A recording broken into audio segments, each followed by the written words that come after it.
tomb that wouldn't stay closed. 3 days later, at dawn, a group of women came to the tomb. They were bringing spices to anoint the body. It was the last act of love they could offer. But when they arrived, the stone was rolled away. The tomb was empty. The guards were gone. The grave clothes were folded. And sitting there, calm and radiant, was a figure they couldn't quite comprehend. He spoke. "Why do you look for the living among the dead? He is not here. He has risen."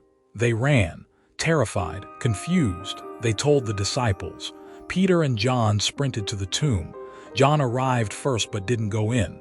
Peter, always impulsive, pushed past him and stepped inside. Empty.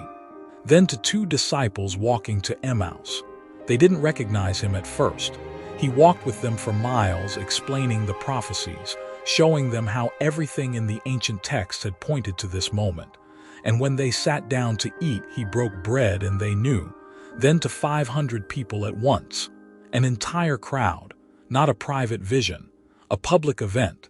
Then to his brother James, who hadn't believed in him while he was alive. After the resurrection, James became one of the leaders of the early church. He later died for his faith. People don't die for what they know is a lie. Then to Paul, the most zealous persecutor of his followers. Paul was on his way to arrest and execute Christians when a light from heaven struck him down and a voice said, "Why are you persecuting me?"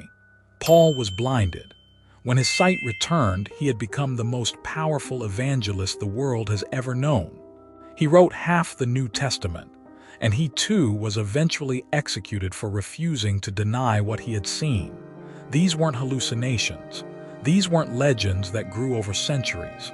These accounts were written within decades of the event while eyewitnesses were still alive. If it had been a lie, it would have been torn apart immediately. But it wasn't torn apart. It spread.